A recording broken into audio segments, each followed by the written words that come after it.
Bismillahirrahmanirrahim. Assalamualaikum warahmatullahi wabarakatuh.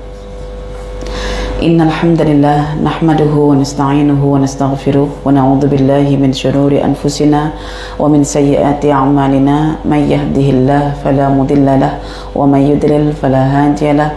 Asyhadu an la ilaha illallah wa asyhadu anna Muhammadan 'abduhu wa rasuluh. Rabbi shrah li sadri wa yassir li amri wahlul 'uqdatam min lisani yafqahu qawli. Rabbi zidni ilman warzuqni fahman. Allahumma inna nas'aluka ilman nafi'an wa rizqan tayyiban wa amalan mutaqabbalan wa na'udzubika min ilmin la yanfa' wa min qalbin la yakhsha wa min nafsin la tashba' wa min da'watin la yustajabu laha. Allahumma arinal haqqa haqqan warzuqna ittiba'ah wa arinal batila batila warzuqna ijtinabah. Amin ya rabbal alamin. Oke. Sila dibuka kitabnya masing-masing, muka surat 125. Hari ini kita akan bincang tentang nama dan sifat Allah Al-Wahhab. Bagaimana kita nak berakhlak dengan bercermin pada sifat Al-Wahhab ini. Oke. Saya bacakan dulu ya. Berakhlak dengan sifat Al-Wahhab. Buah mengetahui sifat Al-Wahhab adalah mengharapkan pelbagai pemberian dan hubungan dari Allah. Berakhlak dengan sifat ini adalah banyak memberi dan menderma, terutama kepada ayah dan ibu, kemudian anak-anak, baik lelaki maupun perempuan. Oke, simple saja di sini. Saya faham begini.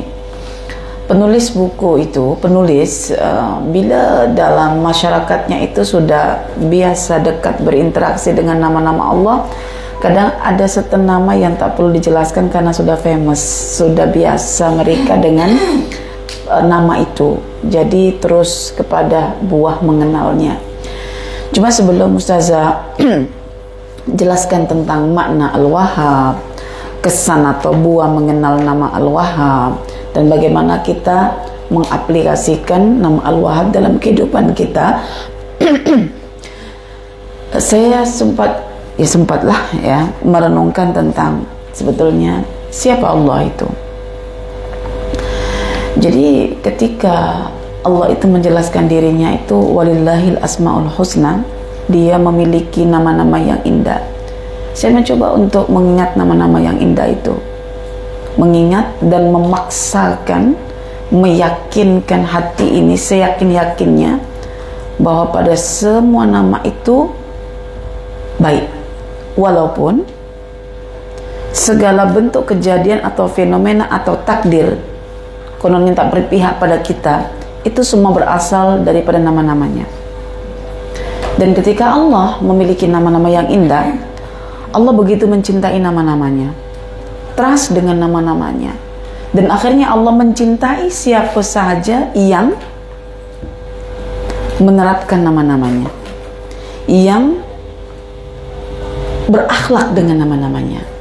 Nah, itu yang saya coba renungkan. Lepas itu, dari hasil perenungan itu saya mendapatkan, jika misalnya Allah itu adalah Al-Wahhab, yang maha memberi tanpa meminta untuk dibalasi, itu artinya Allah itu adalah role model kita, teladan bagi kita. Selalunya yang kita paham Allah itu Tuhan kita, sudah. Betapa tidak ramai, amat sedikit yang mengatakan bahwasanya Allah itu adalah teladan dalam hidup kita. Kita sentiasa mengatakan satu bahagian saja, yaitu laqad kana lakum fi rasulillahi uswatun hasanah, yaitu Rasulullah sebagai role model kita, Rasulullah sebagai teladan bagi kita. Memang benar, Rasul itu teladan bagi kita dan Allah menyebutkannya. Tetapi ketika Rasul menjadi teladan bagi kita, dari mana Rasulullah itu meneladani segenap perbuatannya, akhlaknya, sifat-sifatnya? Tentulah daripada Allah. Jadi Allah itu memiliki nama-nama yang indah. Setiap nama-nama itu menunjukkan perbuatan, dan perbuatannya itu adalah memberikan maslahah kebaikan kepada kita. Entah kita faham, Kita sadar, kita nampak, ataupun kita tak nampak, ataupun kita tak faham, ataupun kita tak sadar. Yang jelas, setiap diri kita bila faham Allah itu punya nama-nama yang indah, dan setiap namanya itu akan mewujud dalam perbuatannya yang indah, kita pasti akan suka dengan takdir hidup kita.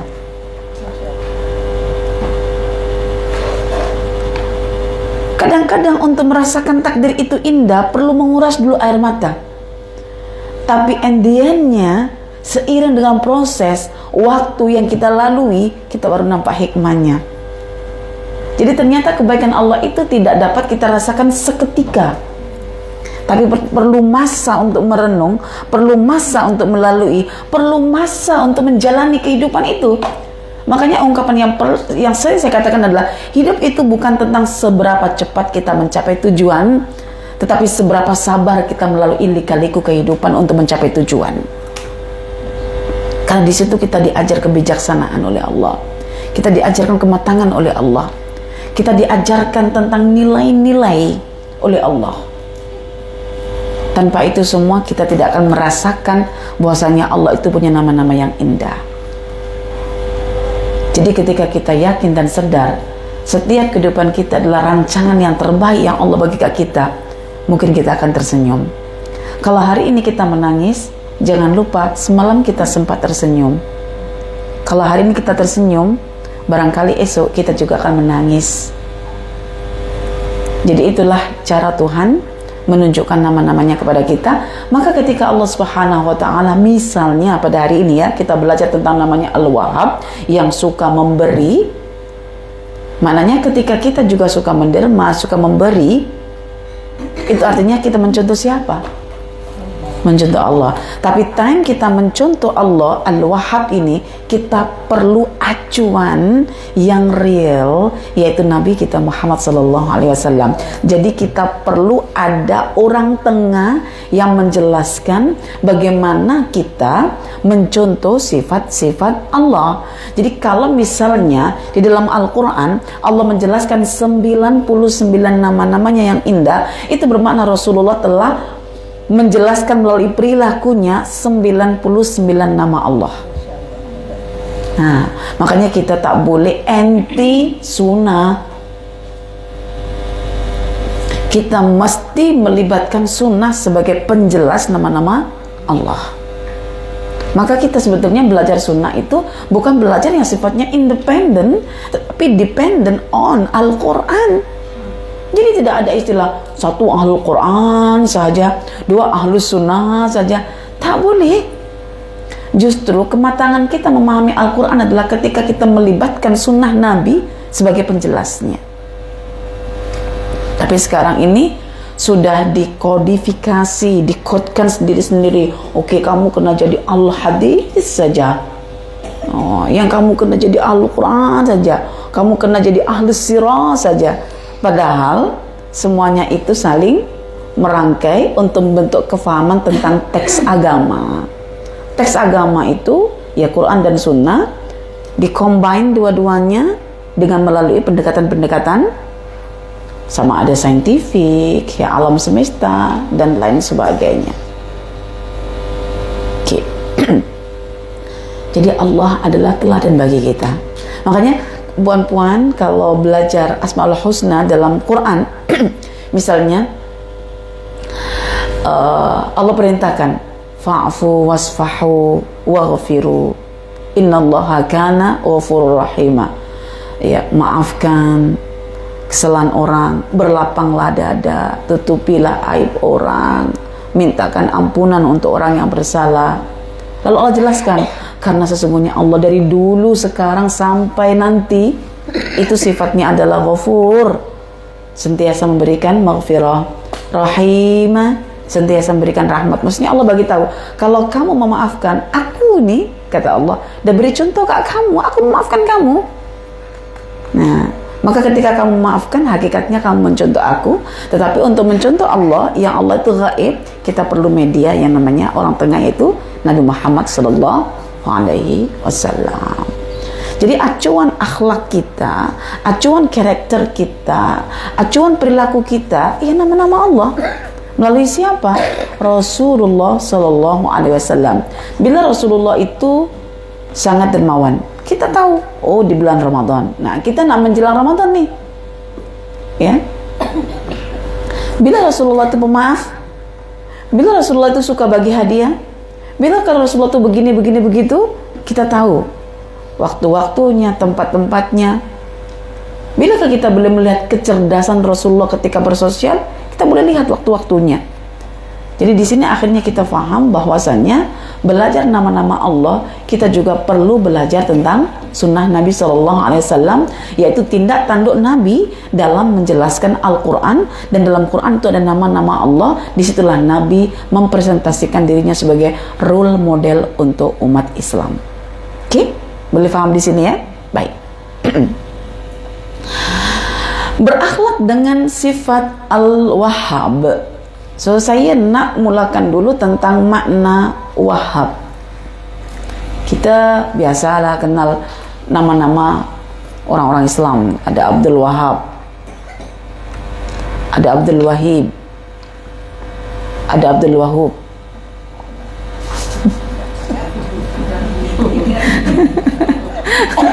Abdul Wahab, Abdul Wahib, Abdul Wahub.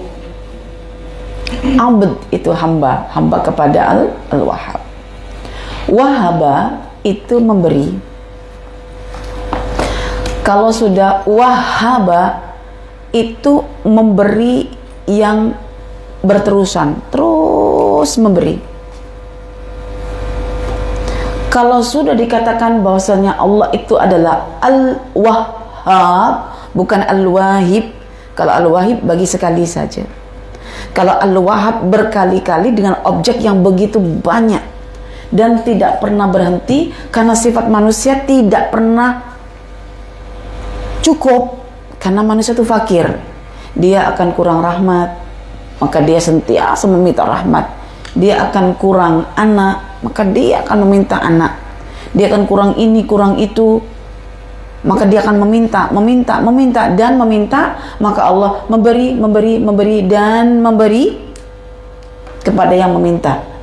Jika jika Allah itu dikatakan Al-Wahhab dengan menggunakan tambahan sabdu wahaba, jadi Wahhab, itu Allah sentiasa dalam keadaan memberi, tetapi dalam pemberiannya itu Allah tidak meminta ganti. Allah tidak meminta balasan. Memberi tanpa minta dibalasi, memberi tanpa minta diganti, itulah Allah Al-Wahhab. Dan yang paling dekat dalam mencontoh sifat Al-Wahhab adalah ibu dan ayah. Jika dia memberi anaknya bukan untuk minta dibalasi, dia memberi anaknya, jika memberi anaknya bukan minta untuk diganti.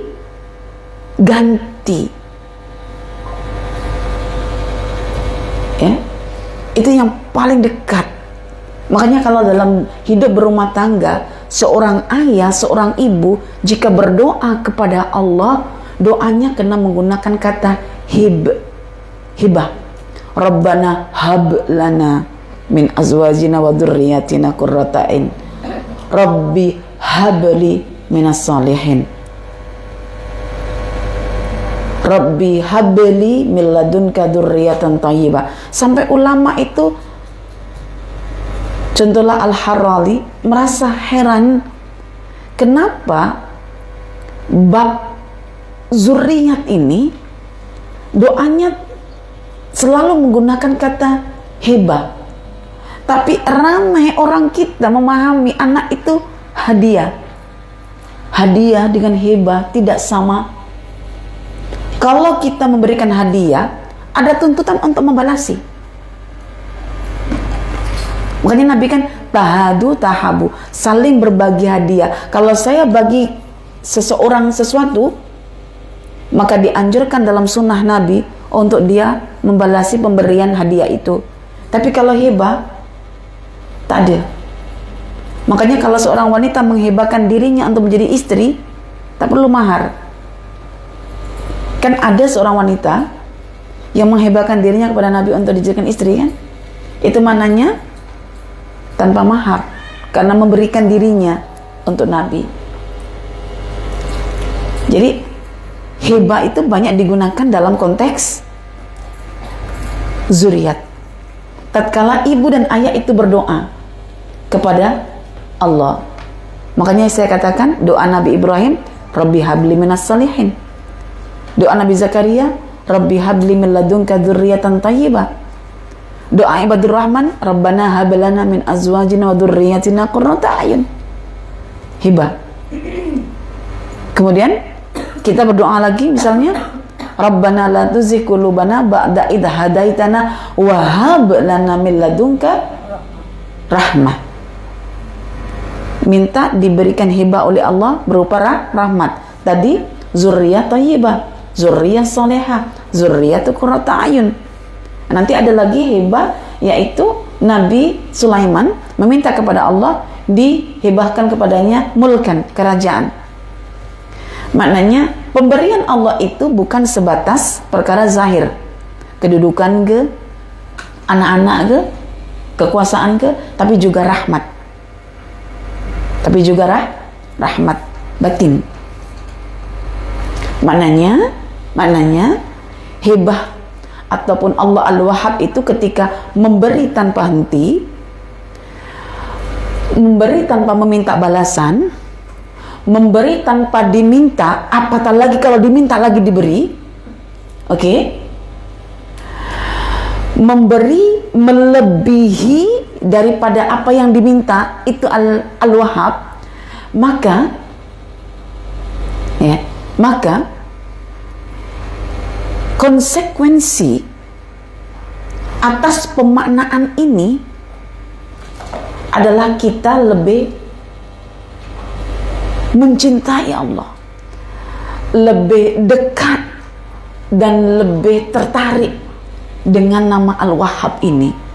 Bayangkan, kita tak minta, kita diberi. Apalagi kita meminta. Kita diberi, tapi bukan untuk membalasi.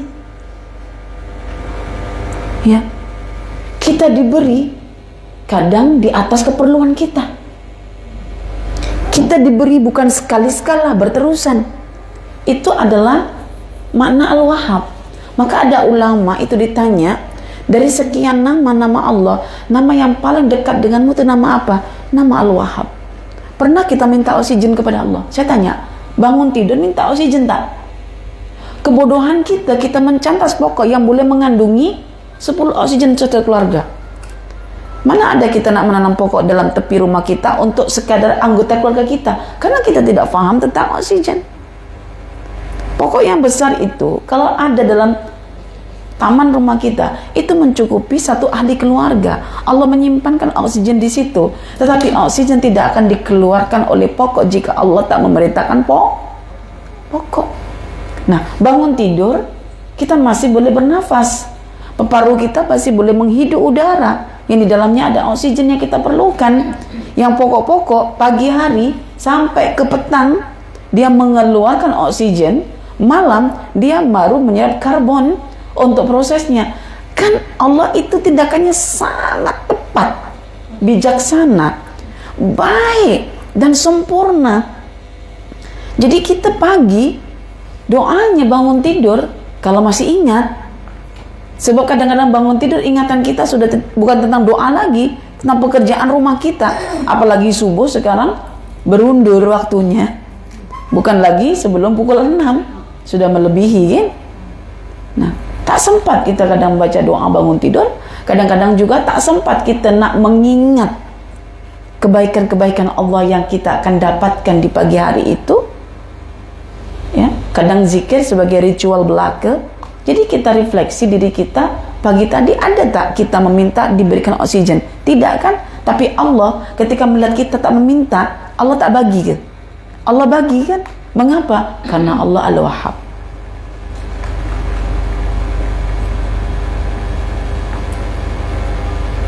Ya. Karena Allah itu Al-Wahhab.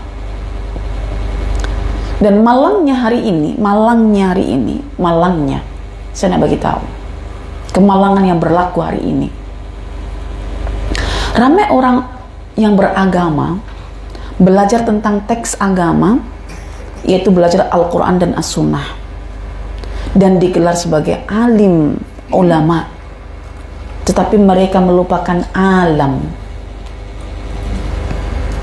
melupakan alam. Pernah tak kita bertanya, kenapa ahli ilmu disebut alim? Kenapa ciptaan Allah yang ada dalam diri kita sendiri ataupun di luar kita yang besar dikatakan alam? Apa hubungan alim dengan alam?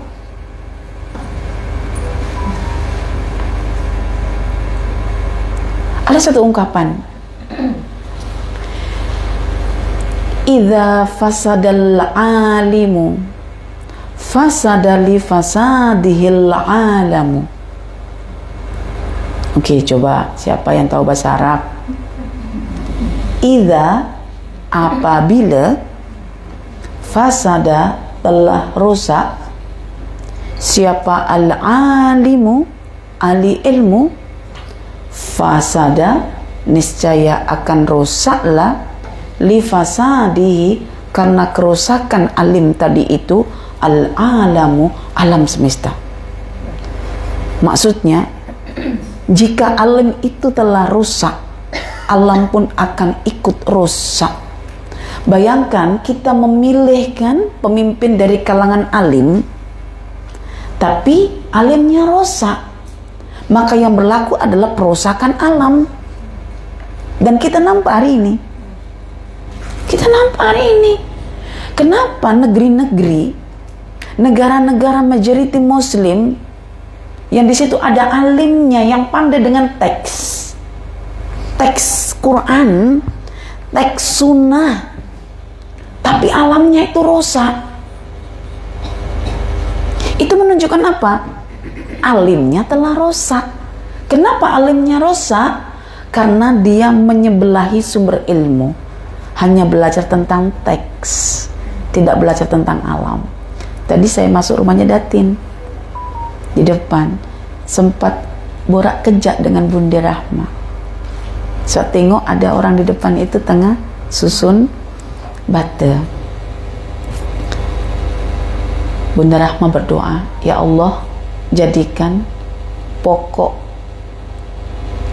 durian ini berbuah. Karena tahu nanti berbuah pun kita yang makan. Hari itu saya tengok dah berputik kan, dah berputik, tapi jatuh itu satu bahasa akan ada fenomena yang terjadi di alam, dan dia membahasakan melalui jatuh. Tak jadi itu ada sesuatu ya. Bunda berdoa begitu Datin. Lepas itu ada pokok durian itu yang tertanam di tanah, ada yang dekat pasu. Saya kata, Datin nih banyak pokok besar, tapi semua dekat pasu. Pokok mangga hari itu kak pasu.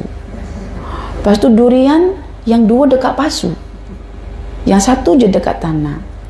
Lepas itu saya kata Kak Bunda, iyalah doa itu memang betul lah. Tanaman itu kalau kita tak benamkan sedalam-dalamnya, dia tidak akan menumbuhkan batang dan buah yang sempurna.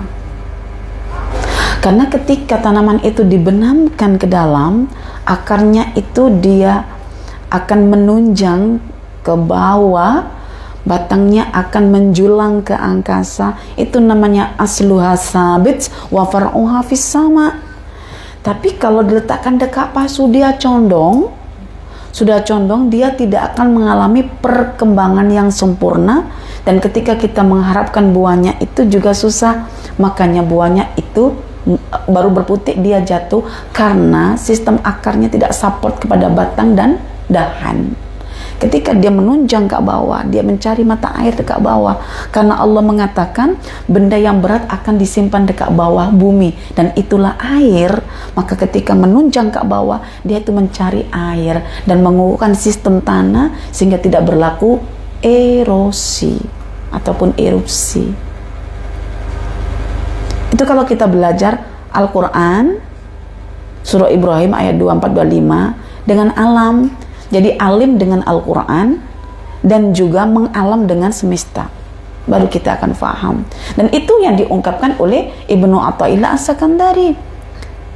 Manusia juga begitu, bercermin pada pokok yang baik, yang sempurna pertumbuhan dan buahnya, itu pokok yang dibenamkan. Maka benamkan dirimu dalam tanah kehinaan dengan cara belajar, maka niscaya akan menghasilkan amal yang sempurna, pahala yang sempurna, karena kita sudah dibenamkan dalam belajar. Dibenamkan. Cara membenamnya macam mana? Kadang-kadang syekhnya atau syekhonnya yang mendidik tidak terlalu memperhatikan muridnya gitu. Kadang-kadang untuk menonjol sedikit dibenamkan, tak boleh sombong, kamu mesti buat begini, diarah di situ, di gini-giningan gitu kan. Itu kalau mungkin arahan guru-gurunya, itu sebetulnya gurunya sedang membenamkan muridnya. Maka murid yang sudah ada menonjol sedikit segera dibenamkan, jangan sampai menonjol sebelum waktunya. Kalau kita kan sekarang dah murid kita belum jadi dah, kamu kena begini, kamu kena begini, itu namanya kita mematikan murid kita. Makanya ada satu orang yang saya kenal di Malaysia, ya, dia bernama Syekh Umar Fadilo. Dia salah seorang murid Abdul Qadir Sufi dekat Cape Town. Beliau tinggal di sini dan kawan sama orang Malaysia. Dan barulah beberapa tahun lepas dia juga akhirnya pergi ke India dan kawin dengan orang India. Dia nak manage sistem ekonomi Islam melalui dirham dan dinar. Jadi beliau punya cerita juga begitu. Ketika belajar agama bersama seorang syekh, dia selalu heran, kenapa dia selalu dibenamkan terus oleh syekhnya, padahal dia pandai. Ternyata itu cara orang dulu seperti itu. Tapi itu tak ditempuh oleh cara orang sekarang, karena orang sekarang lebih menggunakan motivasi, training dalam hal yang mengappreciate murid dan bahkan melebihi kadarnya, sehingga murid itu berani beruzlah.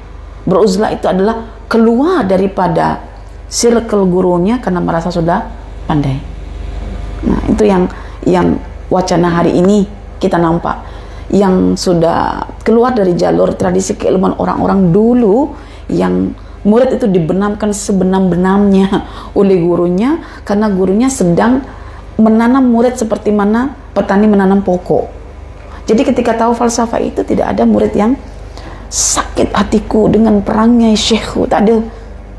Nah, jadi itu cerita Syekh Umar Fadilo. Tapi ketika sudah matang, baru diperintahkan, kamu kena perbetulkan sistem ekonomi umat Islam dengan mengembalikan sistem mata uang yang daripada fiat money menuju ke asalnya, yaitu yang ada nilai, yaitu dirham dan dinar. Itu saya contohkan saja satu pendidikan. Dia cerita bagaimana dia dibenamkan gurunya, tak dianggap, tapi ujungnya ternyata gurunya telah menyiapkan dirinya untuk berdakwah dalam bidang ekonomi.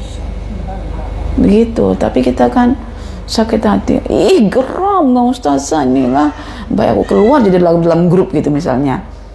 Jadi perlu diajarkan sistem alam itu ketika kita menjadi alim melalui teks. Ya kan, betul Tadatin? Betul. Makanya dulu kita itu kan selalu dibenamkan sama parent kita. Masih kecil kan dimarahi kalau kita berdandan, karena belum jadi istri orang. Jadi dimarahi, kok ini masih kecil-kecil nak gede ke? Oh, dibenam, baru nak mulai tonjol sikit dimarah, itu dibenam sebetulnya. Pernah kan kita? Dulu saya itu gitu, baru mulai nak pakai bedak gitu, kok ini masih kecil, nah jadi apa kau pakai bedak-bedak?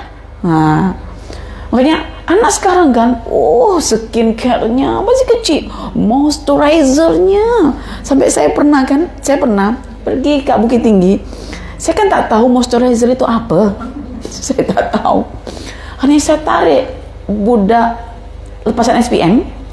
Time itu saya bersama budak-budak SPM di bawah ibunya. Saya panggil, Aisyah, iya ustazah macam kering lah, Coba carikan apa yang boleh. Ustazah perlu moisturizer. Moisturizer itu apa? Ustazah nih saya tunjukkan. Coba pilihkan mana yang boleh lembabkan kulit Ustazah. Macam dah pecah gitu kan. Tengokkan. Ni Ustazah, bacalah ni Ustazah. Ni dituliskan ini semuanya. Ya, saya tak tahu. Betul ya? Ini selamat ya? Insya Allah selamat Ustazah. Dicarikan. Baru saya pakai. Baru saya pakai. Pakai ada keperluan, karena di tempat yang sejuk kan kita akan kering kan. Saya tak ada persediaan itu.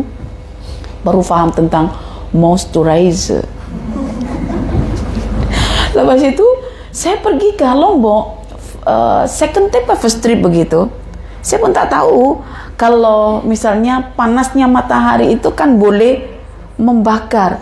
Ustazah tak ben ke muka, tak ben ke muka. Muka ben. Lepas itu saya tengok orang Singapura, dia keluar itu dia pakai spek mata hitam ya. Lepas itu dia ada macam bedak lah tapi tebal gitu kan. Dia cakap kat saya, "Ustazah ini sunblock." Sunblock. Oh, maknanya kena ada blok untuk sun begitu ya.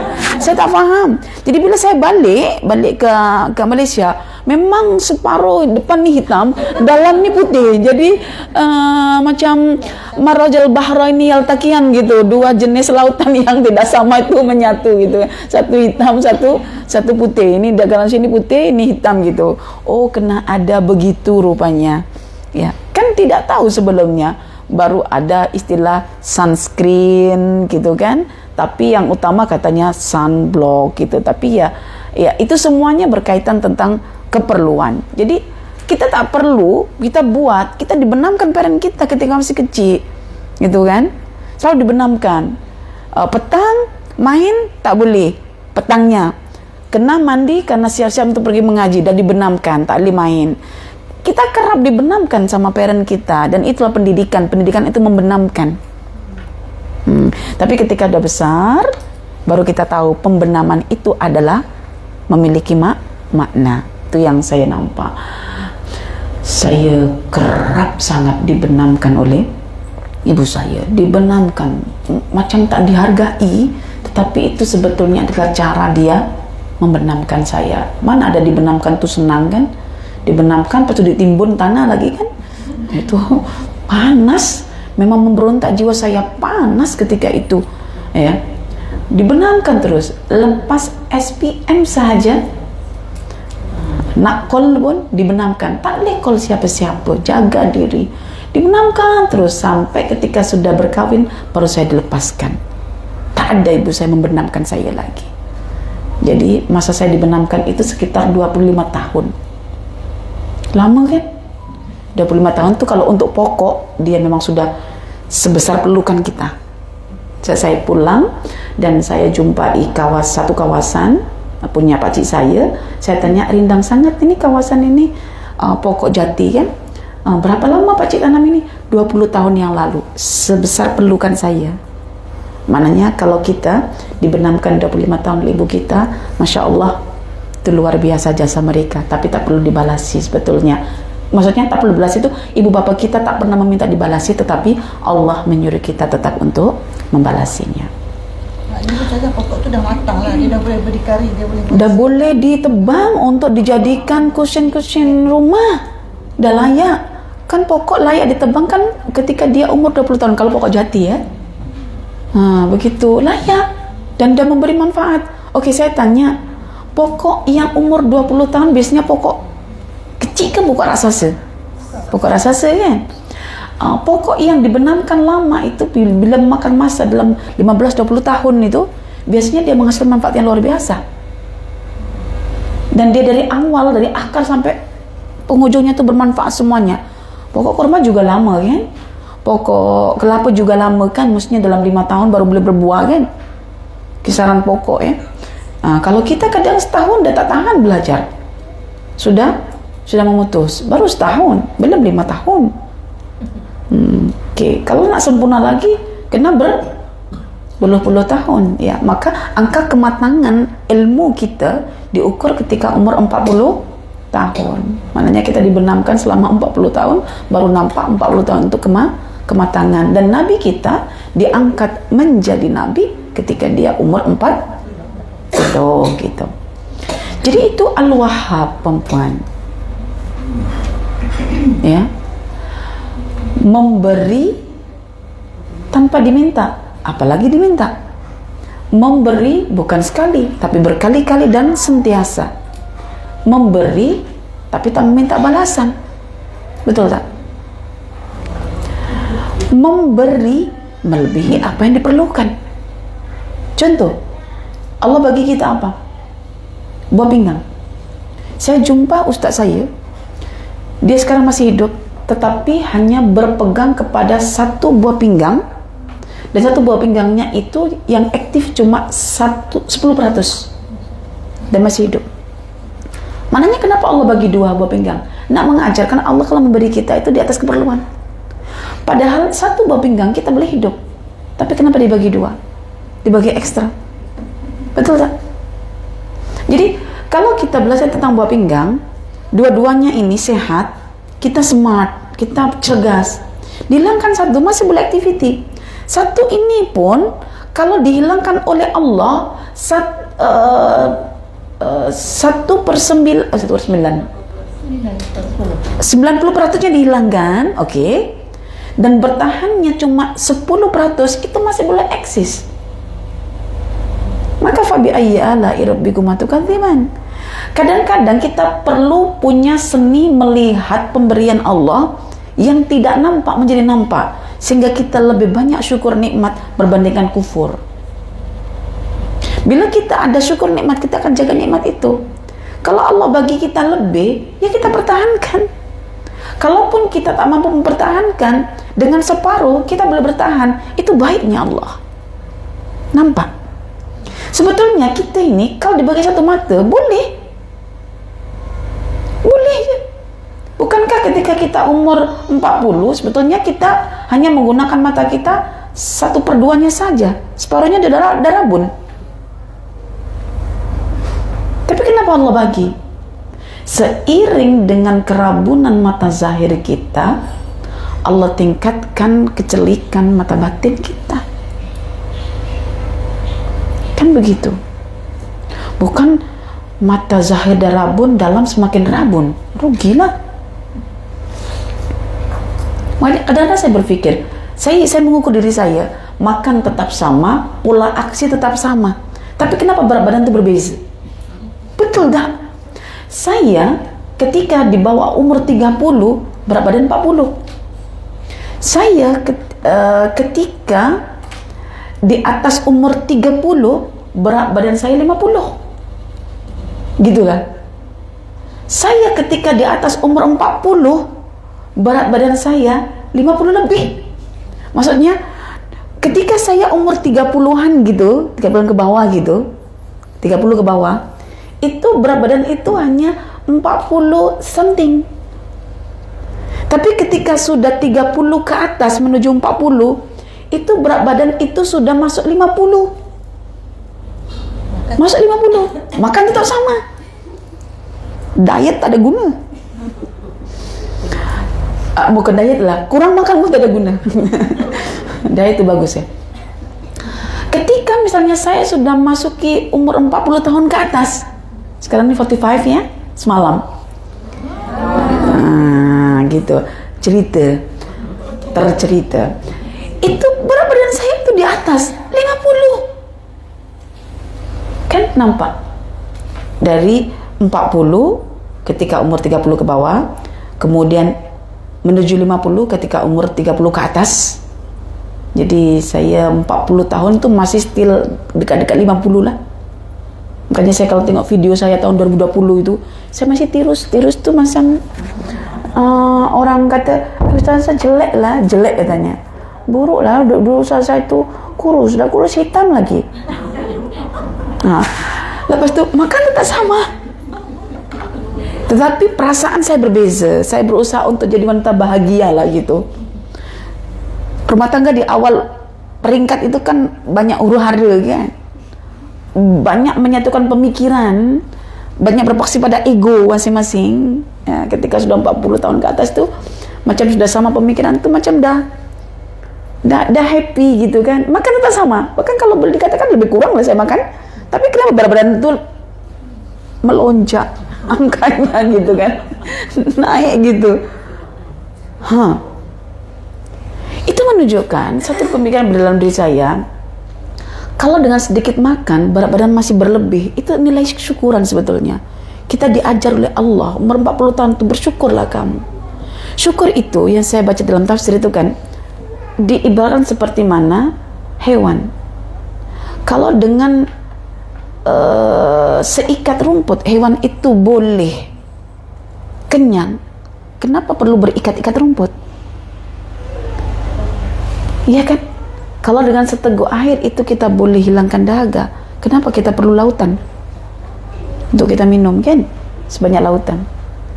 Maksudnya saya pikir saya makan dari dulu tuh segitu, tetapi Allah bagi berat, tambah nilai, tambah berat itu lebih.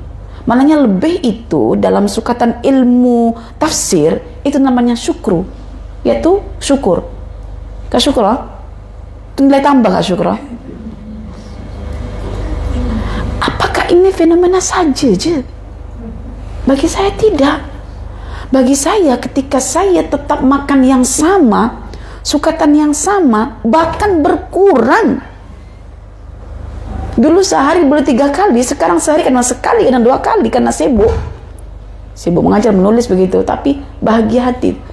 Oh, Tuhan mengajarkan saya kecukupan, tetapi menghasilkan keberkatan. Berkat itu nilai lebih. Bayangkan makan 1 pinggan tuh, bukan tuh penuh pun, sikit. Itu bertahan sehari, tapi berat badan tidak kurang, semakin bertambah. Pertambahan itu dinamakan dengan nilai syukur. Makanya Allah ketika dinamakan asyakur, sedikit amal yang kita lakukan dibalasi berlebihan oleh Allah. Lebihan balasan itu namanya kesyukuran. Jadi perempuan yang sudah umur 40 tahun ke atas, seiring dengan perkembangan tubuh badan yang tidak pernah diminta tapi Allah bagi, belajarlah untuk bersyukur. Jadikan itu sebagai sampel kesyukuran. Sudah saatnya kita bersyukur atas nikmat Allah. Sedikit makan tetapi tak kurang pun daging yang ditumbuhkan oleh Allah. Ya. Iya. Jadi saya kata, saya akan jalani kehidupan saya seperti biasa. Minum kopi, ya minum kopi. Kasih gula bagi saya itu pemanaan untuk kopi. Kopi yang pahit saya bagi gula supaya terasa nikmat dalam lidah saya. Hidup juga begitu. Dibagi takdir oleh Allah yang pahit menurut kita, tinggal bagi sesudu gula dalam takdir hidup kita. Yaitu apa? Fikiran-fikiran yang positif tentang kehidupan kita. Bahwa Allah itu hanya disifati dengan nama-namanya yang indah. Begitu. Jom semangat bersyukur. Alhamdulillah. Ini saya nak minta Ustazah kupas pokok durian tu. Sebab yang nursery, yang orang yang jaga nursery tu, kita yakin dia pakar dalam. Dia kata pokok durian rambutan. Durian dengan mangga tu memang untuk dalam pasu. Dia akan berbuah. Dan dia tunjukkan gambar. So saya yakin. Oh, yakin. Tapi faktanya yang terjadi. Tu. Kadang-kadang sebuah teori bila tersasar pada faktanya, yang kita ambil teori ke fakta lah. Makanya saya katakan alam itu menyajikan madah-madah yang jujur, tak pernah menipu kita. Saya yakin dengan ayat Al-Quran yang disebutkan oleh Allah itu. Allah mengumpamakan kalimat thayyibah, yaitu keimanan, seperti pokok, ya, akarnya kuat, menghujam ke dalam, cabangnya menjulang ke angkasa. Itu maknanya kita perlu tanah. Saya rasa nutrisi untuk sejenis durian pokok besar, ya, itu tak cukup dengan tanah 1 pasu. Oh, kalau dari stek, kita tengoklah. Mungkin itu tersesat dari steknya mungkin. Tapi betul saja. Yang apa yang saya cakap tu, saya pun selalu tengok orang jual baju dari online. Dia kata macam pokok jambu batu letak dalam pasu kecil atau bondet. Okey, sekarang bila keluar buah, pokok tu boleh bertahan lama mana? Bertahan lama mana? Dipaksa belum sampai masa. Betul. Okey. Sebetulnya sekarang ini para petani kota atau penanam atau nursery itu bukan hanya sebahagiannya itu memberi fasiliti kepada orang-orang kota yang tidak punya tanah gitu. Tapi pada faktanya pokok itu kena dekat tanah gitu. Itu je. Jadi perkembangannya tidak akan sempurna. Buahnya juga tidak akan sempurna. Nah, kita dah yakin kan pada fakta daripada teori. Jadi setahan mana dia dekat pasu itu. Nah, pengajarannya itu maksudnya gini ya. Pokok yang hebat, yang menghasilkan buah yang mahal lagi, itu pasti memerlukan nutrisi yang lebih dan simpanannya ada pada tanah, sehingga kita tak perlu sibuk membajanya, tidak terlalu sibuk untuk menyiramnya. Kalau dekat pasu penat tangan kita nak siram pokok rasa macam tu. Tapi kalau dia sudah menghujam ke bawah, kita belajar tentang akar, bukan akar serabut ya, akar tunjang. Dia tu mencari air dekat bawah. Maknanya jangan percaya dengan nursery. Copywriting kadang-kadang itu berlebihan dan kita sudah tertipu ya dengan peristilahan itu. Tapi keluarkan hasil. Cuma dia nak bertahan kan. Okey, sebab itulah dalam kehidupan kita kena belajar tentang pola-pola yang Allah sajikan di alam semesta. Yang asas tu ya, pola pokok itu macam mana? Dia perlu air. Takkan kita nak hidup bersama pokok itu. Kalau kita misalnya outstation atau overseas sampai 2 minggu dan tak ada orang yang nak siram kerana dekat pasu, kita menzalimi pokok itu. Biarkan dia dekat tanah. Karena kita tinggal pun dia akan hidup. Pernah tak ada orang siram pokok besar? Ada? Tak ada. Mengapa? Karena sudah mendapatkan air. Pokok besar, yang besar dengan di tanah, tak perlu kita siram. Okey, dah faham nama Allah Al-Wahhab. So sekarang kita ketika faham nama Al-Wahhab ini, apa yang kita rasakan dalam hati kita? Tentunya akan timbul harapan. Jika Allah itu dikatakan Al-Wahhab, yang suka memberi, mesti kita akan timbul harapan. Mengapa kita timbul harapan? Karena pada faktanya kita kan dah faham kita ni fakir. Bila kita fakir, Allah itu ghani. Bila Allah ghani, kita kena berinteraksi dengan Al-Ghani. Okey, maka belajar nama Allah membuat kita mengharapkan pelbagai, bukan satu, pelbagai pemberian. Jadi pertama kita mengharapkan pelbagai pemberian. Karena hakikatnya kita fakir dalam segala-galanya. Jarang kita menamakan diri kita maha fakir ya. Kalau Allah maha kaya, kalau kita memang super fakir, maha fakir kita ini, sangat fakir. Fakir betul kita. Jadi kita tentu mengharapkan pelbagai pemberian Allah. Okey, contoh, pernah tak kita buat list apa saja yang kita harapkan kepada Allah? Macam-macam. Kalau secara batinnya kita berharap agar kita menjadi hamba yang bersyukur, jadi hamba yang bertakwa, jadi hamba yang berfikir, jadi hamba yang berakal, jadi hamba ini, hamba itu, jadi hamba yang dirahmati, jadi hamba yang dikasih maghfirah, jadi hamba yang macam-macam dimakbulkan doanya, jadi hamba yang banyak kita punya permintaan. Karena kehidupan ini menampilkan banyak permasalahan dan solusinya cuma ada di tangan Tuhan. Melalui nama-namanya kita memohon.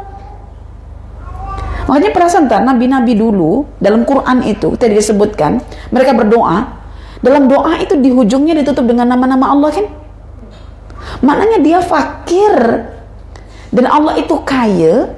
Kekayaan Allah itulah yang disebutkan di hujungnya, innaka antal wahhab, innaka antal azizul hakim, innaka antal ghafurur rahim. Itu menunjukkan yang diperlukan.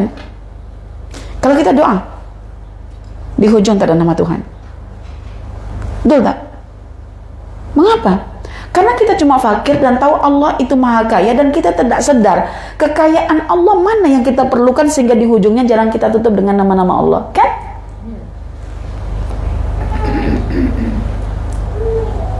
Nah, kalau kita dah faham, baru kita boleh menggunakan nama-nama Allah. Makanya Nabi itu kalau berdoa mengajarkan ke kita ada nama-nama Allah di situ. Ada nama-nama Allah. Ya.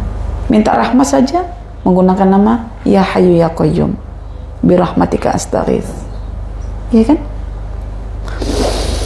Oke. Jadi mengharapkan pemberian. Ingat, pemberian. Kita berharapkan pemberian Allah. Time dapat pemberian Allah. Karena Allah memberi itu melebihi apa yang kita minta. Lebihan itulah yang akan kita berikan kepada orang lain sebagai tabung pahala kita di akhirat. Karena akhirat itu hanya menumpang dekat dunia yang kita ada sekarang ini. Akhirat itu menumpang dekat dunia. Air itu menumpang dekat cawan. Maka akhirat menumpang dekat dunia. Oke. Kemudian di sini saya luruskan sedikit dan hubungan dari Allah. Sebetulnya terjemahan yang tepat itu bukan hubungan dari Allah, yaitu kita mengharapkan di samping pelbagai pemberian Allah, juga kita mengharapkan sholawat Allah. Kan di sini kan saya rujuk ya dalam Arabnya ini, roja'u anwa'i hibatihi wa salatihi. Salat. Jadi kita mengharapkan solatnya Allah. Solat itu solawat itu. Jamaknya solawat. Solatun satu. Solawatun itu banyak. Tapi karena sudah dikatakan anwa itu pelbagai, maka tak boleh anwa'u solawatihi, tapi anwa'u sonatihi. Anwa'u sonatihi. Sonatihi di sini yang kita senang nak faham itu, kalau saya sebut solat itu jadi solat begitu ya. Tapi kalau saya sebut solawat jadi lain gitu ya. Maksudnya adalah solawat Allah. Kita memerlukan solawat Allah. Allah itu bersolawat ke atas nabinya, juga bersolawat ke atas hamba-hambanya yang mukmin. Kalau Allah itu bersolawat ke atas nabinya, solawat Allah itu boleh kita maknai dengan pengangkatan darjat Nabi. Kedudukan Nabi ditinggikan, Nabi dimuliakan, nabinya dipuji. Jadi pujian, kemuliaan, ketinggian darjat kedudukan itu makna solawat Allah untuk nabinya. Tetapi selawat Allah untuk hamba-hambanya, yaitu untuk orang mukmin, yaitu untuk kita semuanya, itu dimaknai dengan rahmat. Maknanya kalau Allah bersolawat ke atas kita, maknanya Allah merahmati kita. Yang kedua boleh dimaknai dengan maghfirah. Kalau Allah bersolawat ke atas kita, maknanya Allah mengampunkan kita. Yang ketiga ijabatud da'wat, yaitu kalau Allah itu bersalawat ke atas kita, maknanya Allah memakbulkan doa kita. Jadi kita akhirnya berharap kepada Allah Al-Wahhab nih, supaya Allah tidak hanya memberikan pemberian ke kita secara zahiriah, tetapi Allah juga memberikan kepada kita rahmatnya, maghfirahnya, maupun pemakbulan doa. Itu yang kita harapkan. Caranya berselawat dengan Nabi Allah. Ya, gitu. Apa yang kita buat itu mesti akan kembali ke kita. Kan kita dah ingatkan dulu. Konsep amal itu seperti bola. Bila kita baling, dia bukan berhenti, tapi dia akan patah balik ke kita. Itu konsep amal.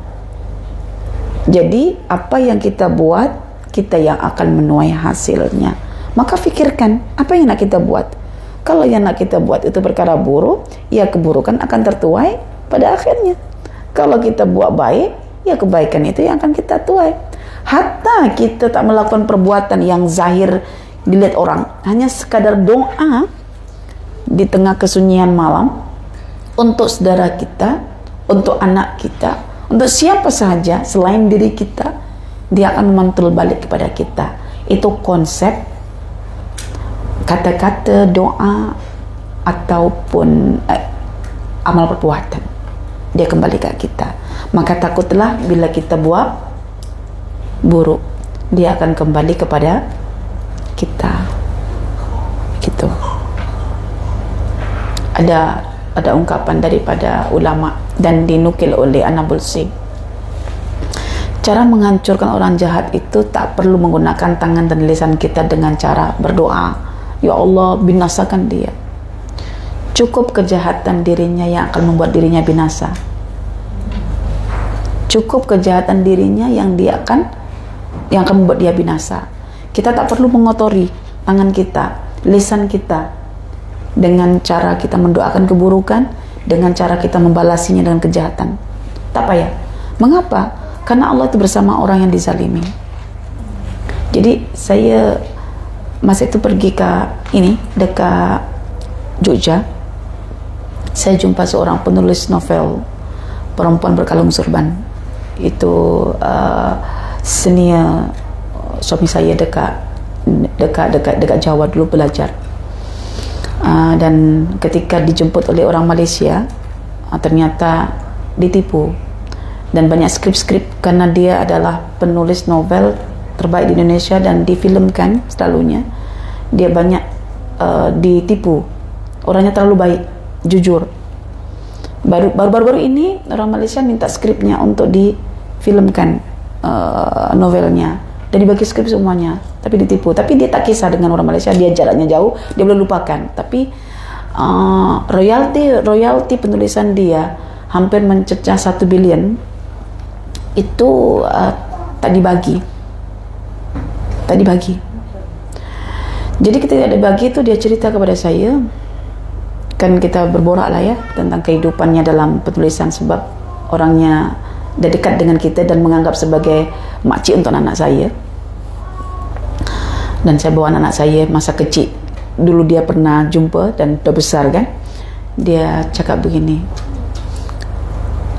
uang yang patutnya saya dapat ketika tidak saya dapat ternyata digunakan untuk bisnis kereta, dan ternyata keretanya itu kereta ilegal, tak sah. Okey, kemudian dia berbisnis itu dan akhirnya dia tertangkap polis dan masuk penjara. Kalau yang ada yang di Singapura, ada yang mencetak rompak karya Hamka dicetak tanpa royalti dan tanpa izin copyright tafsirnya. Itu ketika dia keluar rumah, dia jumpa orang mabuk itu bawa pisau, langsung ditusuk. Jadi kejahatan itu akan kembali pada dirinya. Kemudian dekat Damaskus, di Syria, beberapa anak yatim ditinggalkan, tetapi pakcik yang mengurusi harta kekayaan anak yatim itu mengeksploitasi harta anak yatim dan tidak diberikan pada anak yatim. Dan dia dengan penampilan outfitnya soleh gitu ya, dia mati ketika buka kedai dia, mati oleh tembakan 2 orang yang sedang bergaduh. Pelurunya menyasar ke dia, bukan menyasar, sebetulnya memang Allah udah buat macam itu. Itu harta anak yatim ketika dimakan. Tak perlu anak yatim itu berdoa kepada Allah memasukkan dia ke mahkamah.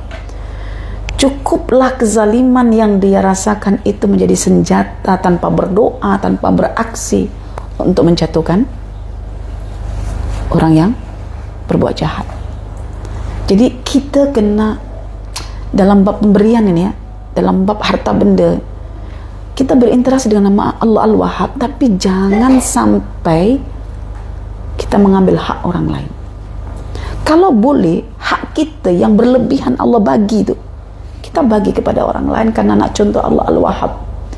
Kita memberi tanpa menunggu orang meminta. Apalagi dia meminta, lagilah kita beri. Macam kita memaafkan tanpa menunggu orang itu meminta maaf. Bila dia minta maaf, lagi wajib kita beri maaf. Orang tak minta maaf saja, kita diperintah Allah untuk memaafkan. Apalagi dia meminta maaf. Orang meminta maaf itu kan menjatuhkan marwahnya. Aku minta maaf, aku telah banyak berbuat salah, aku telah begini. Kan mendedahkan aib kepada orang yang tidak dimintai maaf itu. Sudah tahu aibnya tak memberi maaf lagi. Nah, itu kan jahat. Jahat. Jahat itu jadinya. Jahat ya. Oke. Sebetulnya itu bukan jahat, jahat, jahat, jahid orang yang ingkar. Dari kata jahada. Oke, jadi itu makna, itu kesan kita belajar nama Allah Al-Wahhab. So, sekarang apabila kita sudah mengenal nama Allah Al-Wahhab dan reaksi dalam hati kita yaitu timbul harapan kepada Allah Al-Wahhab, di mana kita ketika fakir, kita faham Allah itu adalah ghani, tapi ghaninya itu dia wahab, bukan menyimpan, tapi memberi. Maka kita akhirnya hidup. Kita hidup dengan pemberian Allah.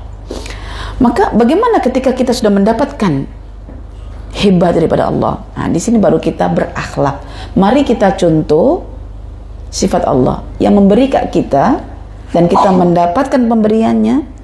Kita bagaimana memberi kepada orang lain. So kita tengok di sini, berakhlak dengan sifat ini adalah banyak memberi dan banyak menderma. Banyak memberi dan banyak menderma.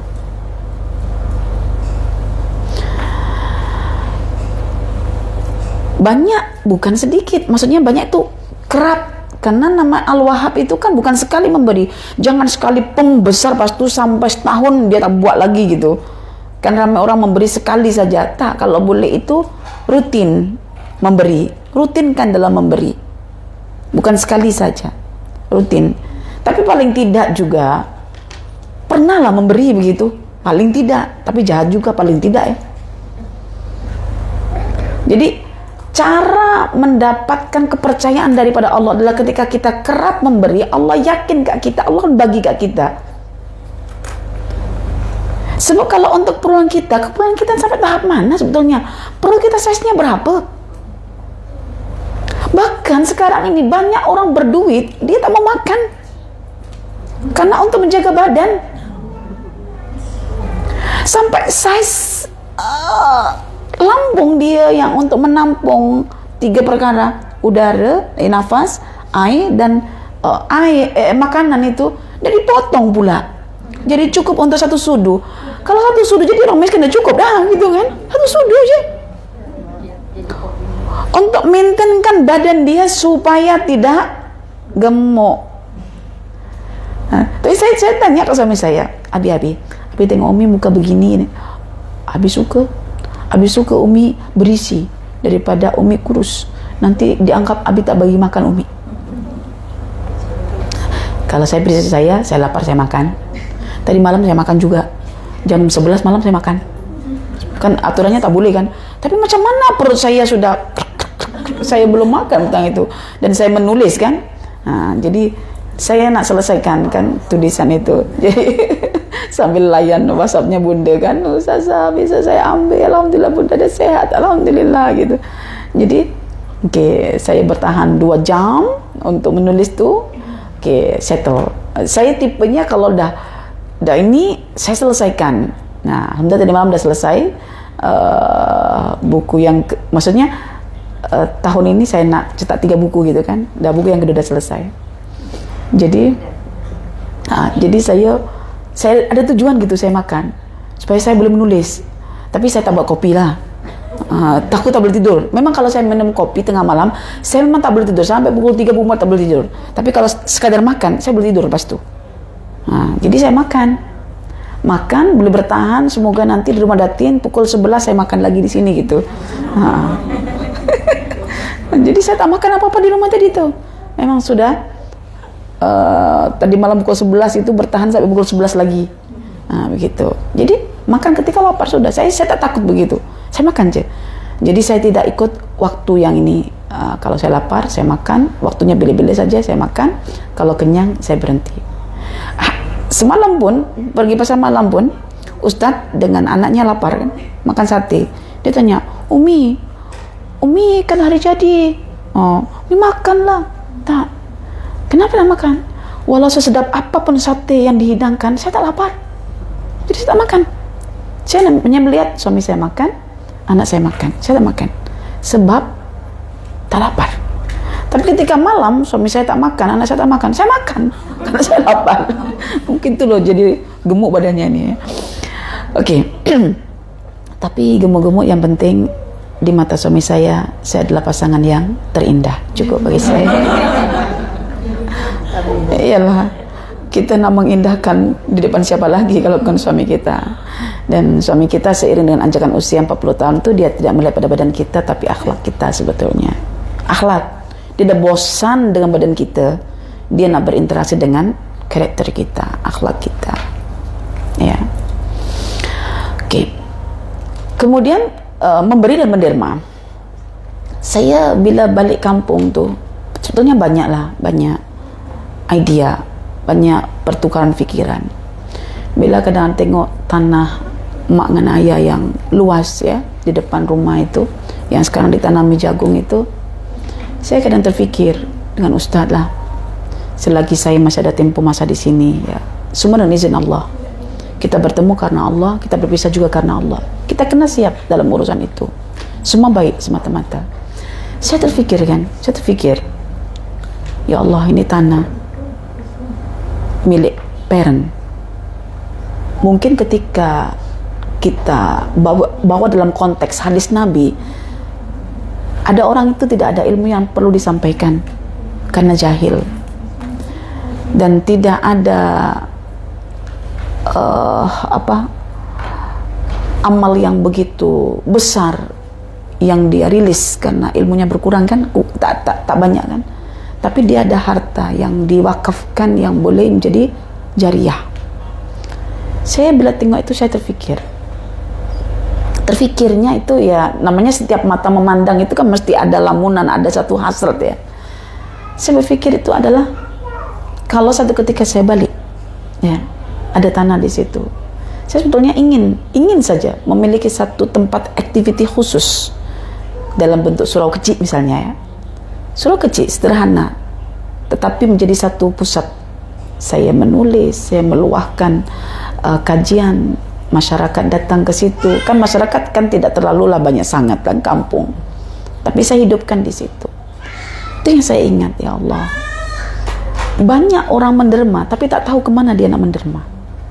Karena setiap orang tidak diberi oleh Allah kesamaan.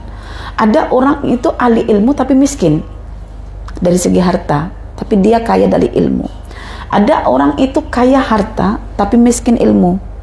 Maksudnya ilmu yang untuk disampaikan, tapi ilmu yang sifatnya praktis amalia dia sudah mestilah tahu rukun iman, rukun Islam, semua itu dah dia pelajari sebagai bekal di akhirat. Ketika dua antara ahli ilmu dengan ahli dunia ini, maksudnya yang ada harta dengan yang ada ilmu ini bergabung gitu, itu tidak ada pembezaan. Tidak ada pembezaan dalam segi pahala, sama dua-duanya. Dan itu yang pernah diceritakan oleh seorang syekh dekat Syria tentang rahasia seorang abang yang dia sanggup bekerja untuk membiayai adiknya karena adiknya cenderung minatnya pada ilmu. Jadi abangnya bekerja untuk memberi fasiliti adiknya yang belajar, dan adiknya menyampaikan ilmu itu. Ketika adiknya meninggal, itu yang ajaibnya itu. Terus malaikat menantinya dan memberikan kain kafan. Ketika abangnya itu meninggal pun sama. Dan yang boleh melihat itu adalah penggali kubur. Dan penggali kubur itu sekarang menjadi ulama karena melihat fenomena itu yang Allah tunjukkan itu. Jadi ketika anak itu yang belajar ahli ilmu itu diletakkan dekat kubur, itu terus ditangkap oleh malaikat dan dibawa malaikat naik kuda. Sebab dia sampai pingsan melihat fenomena itu. Dan ketika abangnya meninggal lagi, fenomena yang sama, maka orang ini mencari tahu siapa ibunya, dan ibunya menceritakan tentang adik-beradik ini yang saling sayang menyayangi, tapi jalurnya lain. Dia jalurnya kerja, ini jalurnya ilmu, tapi untuk top up. Maka ibunya cerita.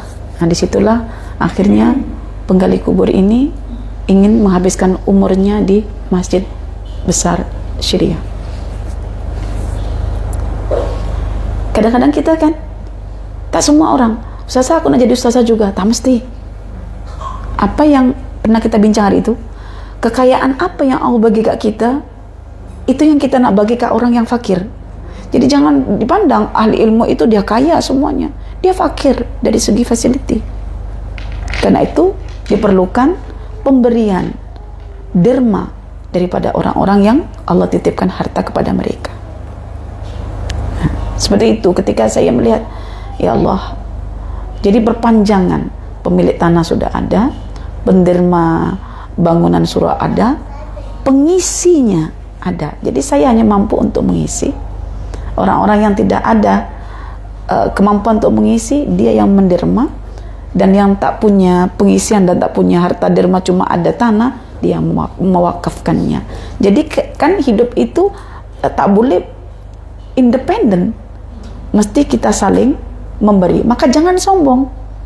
Orang sombong itu boleh kalau dia independen, macam Allah kan Al-Qayyum, berdiri sendiri. Maka Allah Al-Mutakabbir, kita tak boleh.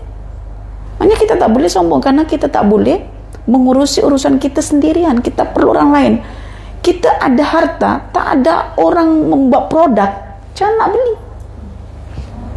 Kan? Kita ada ilmu pun, tak ada orang bodoh, jangan nak ngajar. Tahniah. Kan? Jadi kita berkolaborasi gitu. Pahala kita sama lah. Pahala sama lah. Tapi kalau mengikut Umar, justru yang merasa bodoh dan dinasihati dan boleh menerima nasihat itu lebih baik daripada menasihati. Makanya Umar mengatakan, orang yang paling aku cintai adalah orang yang menasehatiku. Ketika aku menerima nasihat, aku jauh lebih baik daripada orang menasihati. Nasihat itu mudah, tapi nak menerima, nah, jadi struggle itu. Jadi orang bodoh juga susah juga gitu kalau menerima ilmu itu. Nah, jadi tidak boleh kita sombong karena kita tak pernah bersifat independen. Nah, bahkan kalau kita tengok falsafah ya, sebenarnya rumput itu sebenarnya selalu mentertawakan kita ketika kita pijak. Kan sekarang kan banyak orang jual rumput, bukan rumput AI ya, itu mati. Bukan artificial intelligence yang dibentuk dalam mereka bentuk rumput sekarang itu, bukan. Ini rumput betulan, rumput hidup. Ya. Rumput itu kan ditakdirkan oleh Allah untuk dipijak. Betul kan? Tapi rumput itu ketika dipijak dia berkata, tahu perkataannya? Hai yang memijakku, engkau hari ini boleh di atasku, tapi satu ketika aku akan di atas kuburanmu. Takut. Tapi peliknya, saya pergi satu perkuburan, itu sekarang rumputnya dibabat habis, dikasih rumput artifisial AI. Aduh mak, jadi rumputnya kata, macam mana aku ini nak tunjukkan diriku di atas orang yang pernah memijak aku ketika aku diganti pakai rumput AI. Iya betul, orang sekarang ini melampau betul. Idza fasadal alimu fasadal li fasadihil alam. Rusak. Begitu. Indonesia. Oke. Kemana kita nak memberi? Kita nak bertindak Al-Wahhab ini kemana? Pertama, kepada ayah dan ibu. Karena ayah ibu lah yang berdoa kat kita. Kita ini hebat dari Allah atas doa ibu bapa kita. Rabbi habli minas solihin. Siapa yang doa itu kalau bukan ibu bapa kita? Dia minta hibah daripada Allah. Maka dialah orang pertama yang layak kita beri hibah. Rabbi habli min ladunka dzurriyyatan thayyibah. Rabbana hablana min azwajina wa dzurriyyatina qurrata a'yun. Itu doa-doa yang dipanjatkan sentiasa oleh lisan ibu bapa kita untuk menyambut kelahiran kita, untuk memperbaiki keadaan kita melalui hibah yang dia minta kepada Allah. Jadi, kalau demikian, ketika kita nak menerapkan sifat Al-Wahhab, kemana dulu? ke ibu dan ke ayah dulu. Muqaddiman lil aba'i wal ummahati. Mesti didahulukan ibu dan ayah dulu. Jangan ke yang lain. Pada harta kita itu ada hak untuk mereka. Sekaya apapun mereka, itu usaha mereka kan. Tapi kalau pemberian kita, dia akan lain ceritanya. Dia asingkan pemberian kita tahu. Kadang-kadang dia tak guna pun. Kadang-kadang dia ubah menjadi barang kemas. Nanti kalau mati, mereka juga akan bagi tahu, ini dulu harta yang kau bagi, saya dah tukarkan pada barang kemas, kau ambil balik lagi. Jadi saya ada cerita, seorang puan dekat Malaysia, dia suami seorang pilot. Ya, setiap bulan dia akan dibagi 10.000 oleh suaminya. Terpulang kamu nak gunakan apa? Memang bahagia betul lah perempuan macam ini, suri rumah. Tapi suaminya pegang 10.000. Nampak tak gaji pilot 20.000 gitu mungkin ya. Dia pegang separuhnya dikasih ke istrinya. Dia kata, ini pemberianku, terpulang kamu nak gunakan untuk apa? Nak bahagiakan. Dia tak boleh skincare muka istrinya, tapi dia skincare jiwa istrinya. Kan perempuan itu kan lengket dengan pemberian, betul tak? Lekat dengan pemberian. Jangan kata, aku ni anti pemberian. Jangan begitu. Mestilah kita suka dibagi kan? Okey. Dia kata, setiap bulan saya akan transfer untuk mak ayah saya dekat kampung. Tahu ketika ibunya meninggal, ayahnya meninggal, dia kata, semua pemberianmu saya tetap letakkan dekat bank dan disimpankan dalam bentuk barang kemas. Ini ustazah, kan dia pakai gelang besar tu. Ini saya pakai mengenang bahwa ibu saya ketika saya beri pun dia tak gunakan karena dia ada berkecukupan dari ayah dia. Tapi dia tak memberi, tapi dia bahagia. Hujungnya kembali kepada dia. Jadi dia suka je menerima, tapi dia kembangkan. Ketika itu kalau tadi tukarkan emas jadi duit ringgit saja, tak berkembang, tapi jadi emas. Sekarang emas berapa harganya? Nah, tahu kan perempuan? Nah, dan itu bagi dari dulu sampai ketika sudah uzur ya, sampai bertahan berapa belas tahun begitu. Itu sudah jadi emas besar. Ternyata emas yang dia pakai itu adalah kenangan daripada ibunya yang mengumpulkan pemberian anaknya. Jadi tetap kita memberi, itu lain cerita. Dan hidup itu, dan saya kerap berjumpa orang sebetulnya. Dan saya berjumpa seorang supplier engine jet dekat Malaysia. Dia memang supply itu. Ya, kalau dia punya keuntungan ya mencecah kadang juta-juta lah kan. Sebab dia benda kecil tapi asas dalam kapal terbang. Sebab dia seorang engineer dulu dalam penerbangan. Saya jumpa dia. Lepas itu saya tanya ehwal ibu bapa dia. Ibu bapa dia dah meninggal. Sebab saya panggil, walaupun datuk ya, saya panggil Pak Cik je untuk nak saya. Pak Cik ni, dia sekarang masuk 60 tahun umurnya. Pak Cik ni, dia punya kebiasaan. Meeting apapun kalau ibu ayahnya panggil dia akan terbang ke Terengganu. Dia akan cancelkan meeting itu. Dia betul jaga mak ayah dia. Jadi time itu mak ayah dia itu dia bagi duit poket 500. Tetapi ketika tak cukup dengan ekonomi, lonjakan ekonomi, masing-masing minta dibagi 1.000. Okey. Jadi dia menderma, memberi hibah kepada ibu bapanya. 1.000 tiap bulan. So 2 orang maknanya 2.000. Dan beberapa tahun lepas dia meninggal ibu bapanya. Kalau dia kalkulit pemberian itu setiap bulan adalah 2.000 untuk ibu bapanya, mungkin dekat simpanan dia selama ayahnya meninggal sampai sekarang itu dia kalkulit sudah ada 72.000. Tapi duit itu tidak ada dekat bank. 72.000 itu. Jadi ketika ayahnya masih ada, duit itu mengalir 2.000 tiap bulan. Tapi ketika ibu bapanya tak ada, duit 2.000 itu pun tidak ada kemana-mana. Maksudnya tidak ada dalam bentuk simpanan. Logika yang dia fikirkan adalah begini, Ustazah katanya. Kalau duit itu tetap, mesti dalam simpanan saya ada 72.000 yang saya hitung selama ayah ibu saya sudah tidak ada. Tapi duit itu tidak ada. Maknanya, saya katakan, maknanya hidup itu memilih untuk memberi. Kalau kita memilih untuk memberi, Allah akan titipkan.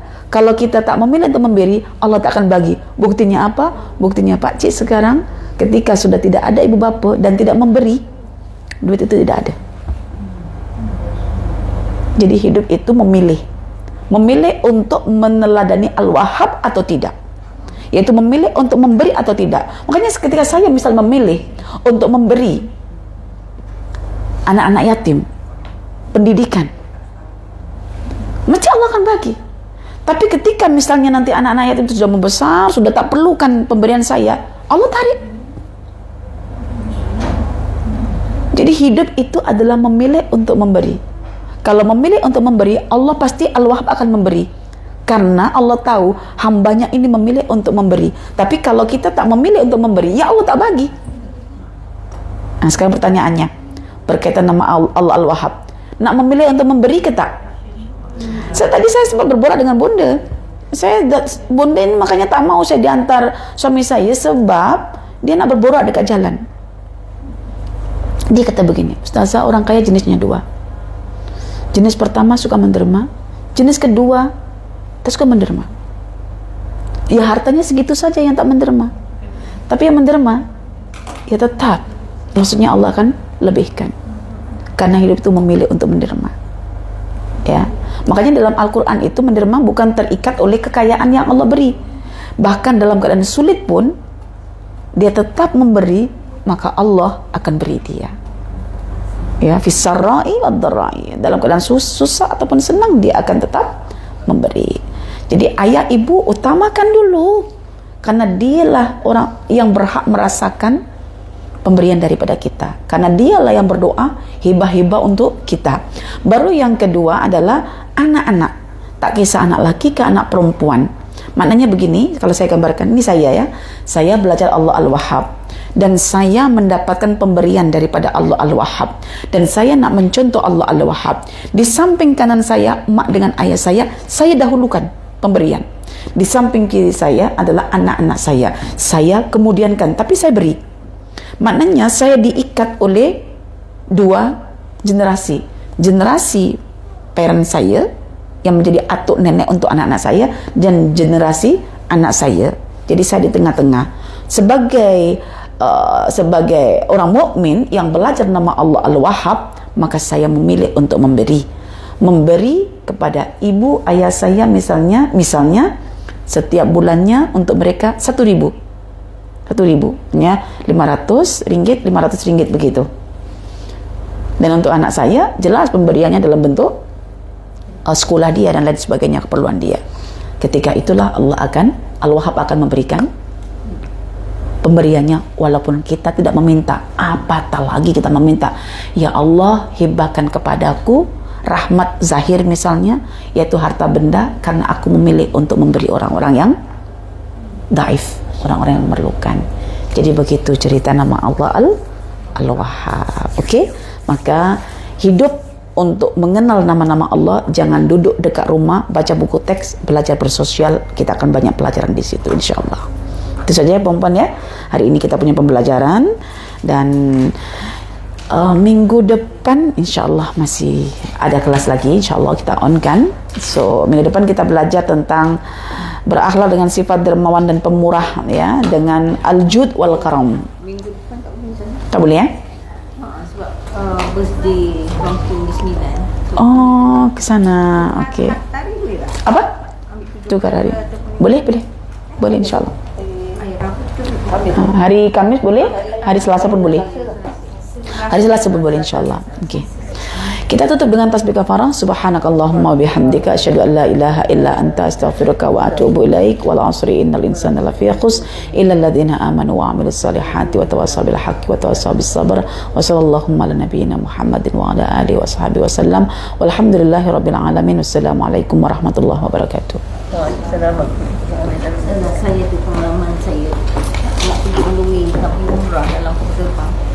Yang duduk sebelah saya tu orang Arab, tapi dia Malaysian, tapi dia memang hijrah sana. So sepanjang jalan tu dia bagi saya